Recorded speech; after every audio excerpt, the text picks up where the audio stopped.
Hey, what's going on, Cowboys Nation?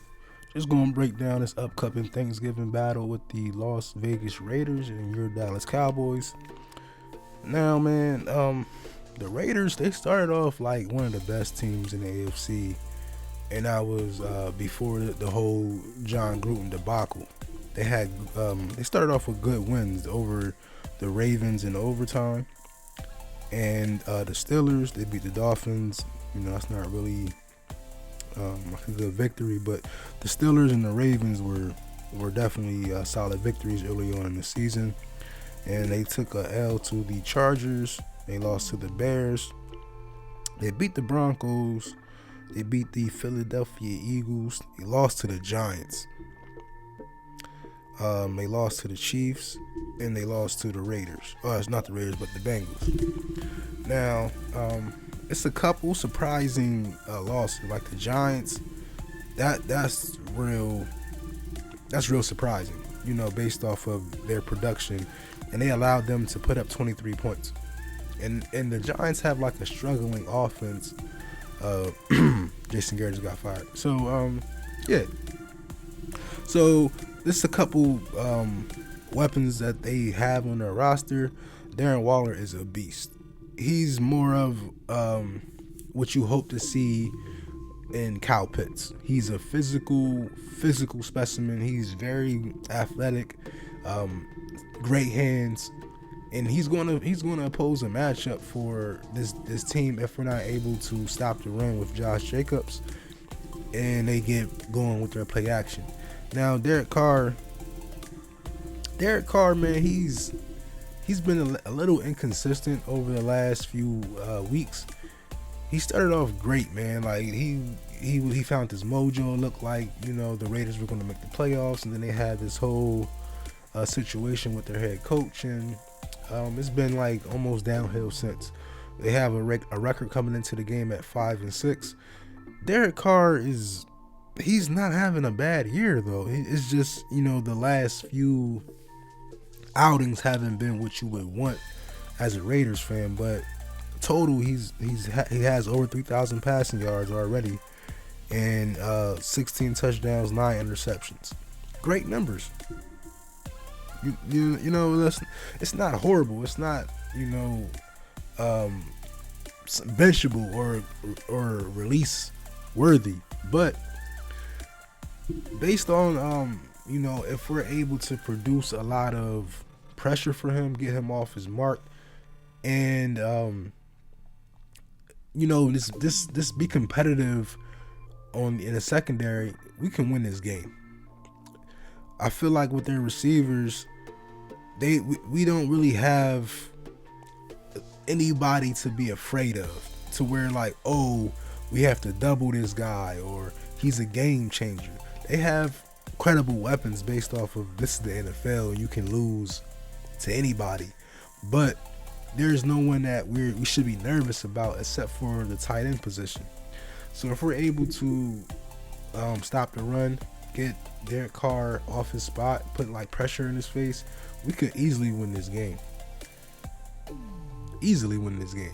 Now, it's frustrating when you see how we may play them. I don't want us to be conservative. If we're playing man-to-man press defense and we're getting to the quarterback, this should be a blowout. And I don't want to say that because you have to respect your opponent when it comes to the NFL. There's parity, and you can lose to anybody. But it's all about the mindset and the focus level going into this game, and the way we displayed our talents in Kansas City. We should definitely come in here focused, man. I don't think we're going to play to our competition. I think just even with the average game from Kellen Moore, it'll be good enough to beat this team. Now, as far as defense or our offense, it looks like Tyron Smith may play. We're like they're pretty much up in the air with CeeDee Lamb. Cooper's out. Now, when you look at their defense, they can get pressure. If anybody on this offensive line shows weakness or shows that they're not ready or up to the challenge and be focused, they can lose, man. They can lose their matchups. Max Crosby is a beast. A beast. Like, don't think that this guy can't come in and wreck this game. He's a game wrecker. We need Layout Collins. The thing is that we'll be home, so we don't really have to worry about Caton's problems, communication issues, things of that nature.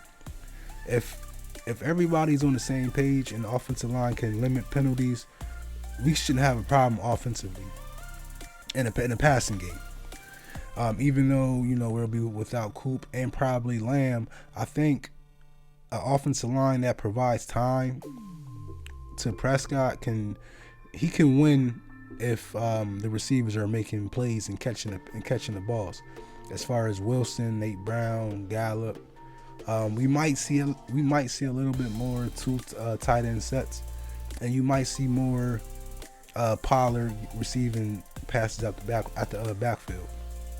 Just to accommodate the injuries to Cooper and possibly just give Prescott a little bit more rhythm. I feel like his rhythm has been shaken. He got it back in that Falcons game, but him missing that game against the Vikings, it might have stifled his momentum, because prior to that game absence, his rhythm was it was 90s R&B.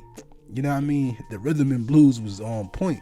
We got the blue on, he got the rhythm. Number 4 he was doing his thing. Now ever since that game he missed and the injury, I feel like the rhythm was shaking just a little bit. And then when it came to the Chiefs game, it was just pure abomination by the offensive line. They couldn't communicate. They couldn't they couldn't work together to secure the quarterback and make him get into a rhythm. So that's when you seen Dak just uncomfortable the whole game. It didn't work out. But this game, I feel like we should be able to run the ball better, because I think, man, we should be able to win most of these matchups one-on-one as far as their D-line, our offensive line. Chris Jones is more of he's a D tackle, so he had his way, but they did move him around.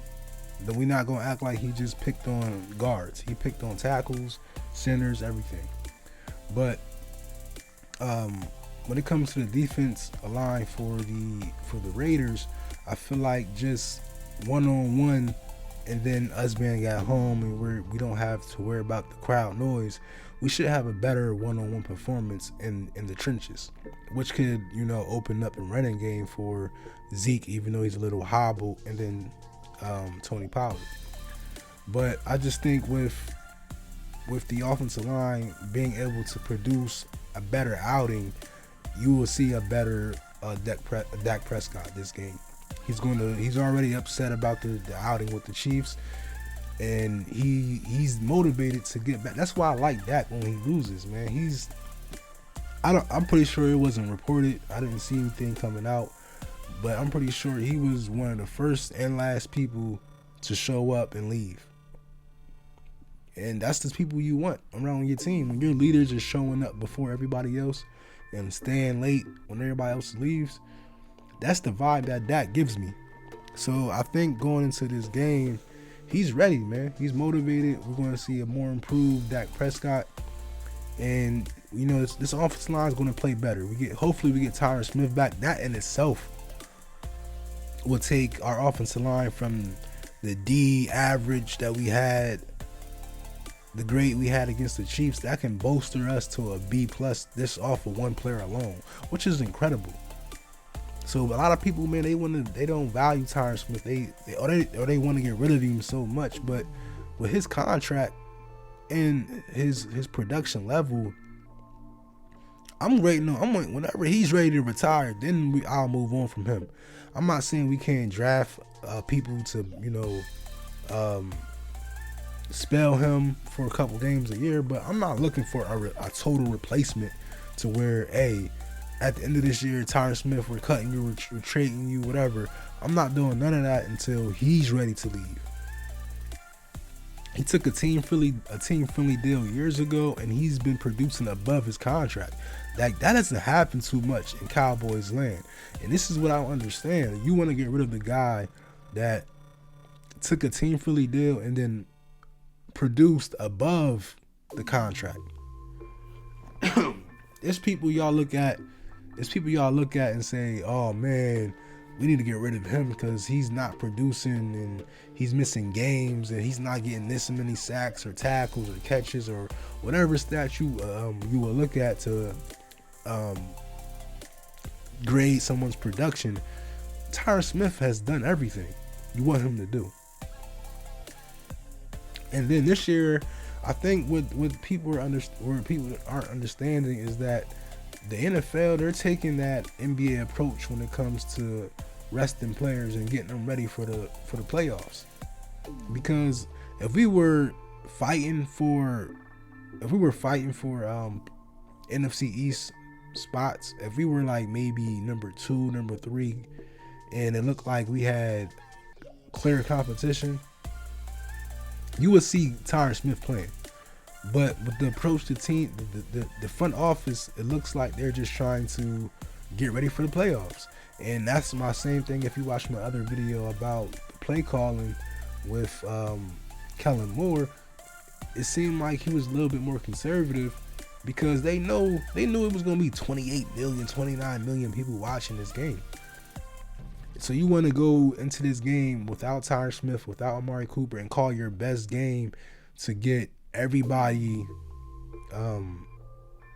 noticing what you're doing in certain situations. So now they got more film to beat you in the playoffs for a game that doesn't matter. Like whether the Cowboys lose that game against the Chiefs or win the game, it didn't really hurt or help our season. Like we still wouldn't have been number 1 in the NFC when it comes to seeding, and we lost, and we're still top 3 in the NFC. So that game didn't really do anything for our regular season hopes. But the thing is that, like, us as Cowboy fans, we want to go 16-0. We want to win every game. Every time we line up, we want to win. And the thing with me is, like, it was games, it was seasons, I mean, where we went 13-3 and 12-4. Like, we won as many games as the best teams, or we had the best record, and we would lose in the first time we came out in the field. We would have like a wild card bye or whatever, and then the first game that we play in the playoffs, we lose. So why do Cowboy fans, or why do some Cowboy fans just hope that we win so many games when it doesn't really triculate over until the postseason? It doesn't matter to me how many games, as long as we go in, as long as we start our hot winning streak, or we're playing our best football early next year, I'm fine. And that's the thing. That's the swag we need to have. We need to carry. We're not going to beat every team, and if you do, it doesn't matter. You don't get a champ. You don't get a Super Bowl because you beat the best teams, because you beat the Chiefs in week 10 or week 11. You don't get a ring for that. So that's just my opinion, man. And hopefully we can, get away from that mindset as a nation, as a fan base. I'm seeing people on Twitter burning Prescott jerseys and stuff. Like, come on, man, it's crazy. But back to this Raiders game, man. Yeah, if we can just, I feel like we already have the scheme. We can have like a average scheme and still beat these guys. I don't think it's going to take a great effort from Dan Quinn and Kellen Moore to beat these guys. I think it's off of talent alone we can beat them. If we come into this game like I know we should, which is focused, determined, and we don't have to deal with crowd noise and things of that nature. If we're just able to focus, we can win this game.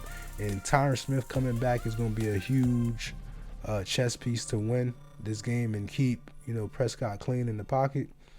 Micah probably will be playing pass rusher again, which would be, hey man, let this dude go and get it. It doesn't matter. See me, I used to feel like keep him at linebacker because we couldn't cover in these routes that, you know, tight ends would be running and killing us, and then receivers are over the middle.